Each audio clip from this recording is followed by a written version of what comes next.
Hello dear student, हम start कर रहे हैं class 6th science chapter 3 fibre to fabric part 2। इस वीडियो में हम देखेंगे कि फाइबर से किस तरह से फैब्रिक बनते हैं और किस तरह से डिफरेंट टाइप ऑफ फाइबर्स हैं। इसके पहले वाले वीडियो में हमने जनरल फाइबर्स देखे थे, किस तरह से जो मटेरियल होता है उसमें किस तरह के फाइबर प्रेजेंट होते हैं। मतलब कुछ बेसिक चीज़ें हमने जो जनरल चैप्टर का इंट्रोडक्शन वाला पार्ट है वो देखा था। यदि आपने हमारा वो लास्ट वीडियो नहीं देखा है तो आप हमारे चैनल ब्रजेश बागड़ी पे जाके वो वीडियो देख सकते हैं। साथ ही साथ हमारे चैनल को लाइक, सब्सक्राइब एवं वीडियो को शेयर करें और बेल आइकॉन प्रेस करें ताकि आपके को लेटेस्ट वीडियो की अपडेट जो है वो मिलती रहे। आज हम देखेंगे कि फाइबर्स कितने टाइप के होते हैं। तो हम देखते हैं the fibres of some fabric such as cotton, jute, silk and wool और obtain from the plants and animals. कुछ फाइबर्स जो हैं वो हमें कहाँ से मिलते हैं? प्लांट्स, मतलब कि नेचुरली मिलते हैं। नेचुरली मतलब या तो हमें प्लांट्स से मिलते हैं या एनिमल्स से। These are called natural fibres. और ये फाइबर्स क्या कहलाते हैं? Natural fibres. Cotton and jute are example are fibres obtain from the plants. Cotton और जूट किसका एग्जाम्पल है? प्लांट फाइबर्स का। प्लांट से मिलते हैं तो ये प्लांट फाइबर्स का एग्जाम्पल है। वूल एंड सिल्क फाइबर्स और ऑब्टेन फ्रॉम एनिमल्स। वूल और सिल्क फाइबर्स जो है वो किससे मिलते हैं? एनिमल से। वूल जो है वो शिप से मिलता है और सिल्क जो है वो सिल्क मॉथ से मिलता है। Wool is obtain from the fleece of sheep और goat. It is also obtain from the hair of rabbits, yak and camels. ठीक है, मैंने अभी आपको वही बताया। वूल जो है वो मेनली फ्लीस ऑफ शिप, मतलब कि जो बाल होते हैं शिप के उनसे निकाला जाता है, या गोट से, बकरी से, ये याक से भी, रैबिट से भी, कैमल से भी मिलता है। ठीक है। सिल्क जो है वो किससे नहीं मिलता है? Cocoon of silk worm. Silk worm का जो कोकून होता है ना, एक लाइफ स्टेज में एक फॉर्म आता है, नेक्स्ट ईयर में आप देखेंगे 7th में आएगा डिटेल में ये, तो उसमें से जो है सिल्क निकाला जाता है। For thousand of years natural fibre were only once available for making fabrics. कई हज़ारों साल तक सिर्फ नेचुरल फाइबर्स ही थे जो फैब्रिक बनाने के लिए यूज़ होते थे। But in the last 100 years और so fibres are also made from chemical substance. But अभी कुछ सौ सालों से जो फाइबर्स हैं वो डिफरेंट तरह के केमिकल सब्सटेंस से भी मिलने लगे हैं, बनने लगे हैं, which are not obtain from plant और एनिमल सोर्स, जो कि किसी भी प्लांट और एनिमल्स से नहीं मिलते हैं, है ना, केमिकल्स से बनाए जाते हैं। तो इस तरह से जो आर्टिफिशियली या मैन मेड फाइबर्स होते हैं, these are called synthetic fibres. इनको क्या बोला जाता है? सिंथेटिक फाइबर्स बोला जाता है। कुछ एग्जाम्पल आपने नाम भी सुने होंगे, पॉलिस्टर, नायलॉन, एक्रिलिक, है ना, ये डिफरेंट टाइप के सिंथेटिक फाइबर्स हैं। ये जो है सिंथेटिक फाइबर्स के बारे में डिटेल में आपको क्लास 8th में है।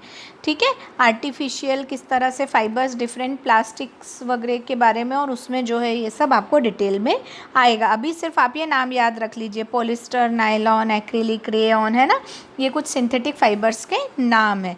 अब हम देख रहे हैं, स्टार्ट कर रहे हैं सम प्लांट फाइबर्स। प्लांट से मिलने वाले फाइबर्स कौन कौन से हैं, है ना, प्लांट से कौन कौन से फाइबर मिलते हैं। तो सबसे पहले है इसमें कॉटन। कॉटन जो है प्लांट से मिलता है। Have you ever made wicks for all oil lamps. आपने कभी वो बत्ती बनाई है? मतलब दिए के लिए हम बत्ती बनाते हैं ना, what do you use for making this Vicks.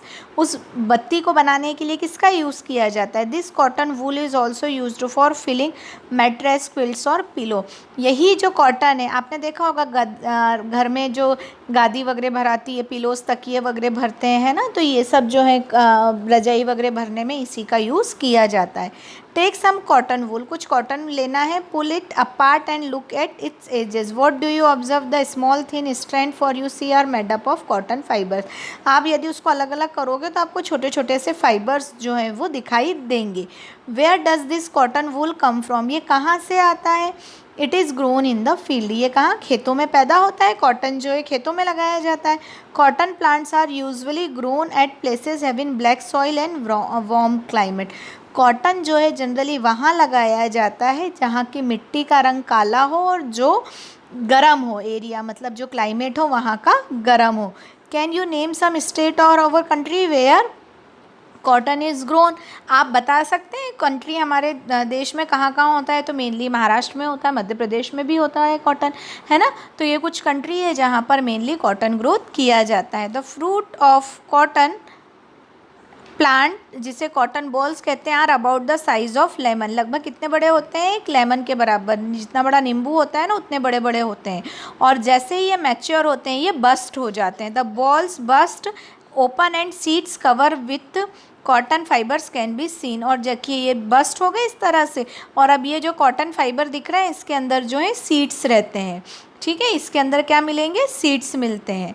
Have you seen a cotton field that is ready for picking, आपने देखी है कभी इस तरह की, it is look like a field cover with a snow, ऐसा लगता है बर्फ़ से ढका हुआ एरिया, क्योंकि वाइट वाइट दिखाई देता है पूरी फील्ड, तो ऐसा लगता है बर्फ़ है वहाँ पे, हर जगह बर्फ़ जैसी दिखाई देती है। From this balls cotton is usually picked by hand, generally क्या होता है इसको हाथों से लिया जाता है, उठाया जाता है। Fibres are then separated from the seeds by combining, और उनको अलग किया जाता है इससे, ये प्रोसेस से। ये जो प्रोसेस है ये कॉम्बिंग, ये कॉम्बिंग मतलब इस तरह का जो है बड़ा सा, मतलब हम जो कॉम्ब यूज़ करते हैं उसी का फॉर्म रहता है, और उससे ये इसको अलग किया जाता है। और ये जो प्रोसेस है ये क्या कहलाती है, गिनिंग कहला रही है। क्या कहला रही है ये, ginning of cotton, cotton ginning मतलब उसको अलग करना। Ginning was traditional done by hand, ये जो जिनिंग की प्रोसेस होती है जनरली ये हाथों से की जाती थी पहले, है ना, बट अब दीज डे मशीन और also use for the ginning. और अब पर आजकल ये क्या करने लग गए हैं, आपने देखा होगा ही, मशीनों से भी अलग किया जाता है, मतलब इसमें से कॉटन अलग निकाल ली जाती है और इसके सीड्स को अलग कर लिया जाता है। तो इस तरह से कॉटन जो है वो प्लांट से लिया जाता है। आज हम इतना ही कर रहे हैं, नेक्स्ट जो हमारा क्लास रहेगी, नेक्स्ट वीडियो रहेगा, उसमें हम जूट के बारे में डिटेल में देखेंगे। अगर आपको कोई भी डाउट, कोई भी प्रॉब्लम है तो आप मुझे मैसेज करके, कमेंट करके पूछ सकते हैं। Thank you so much.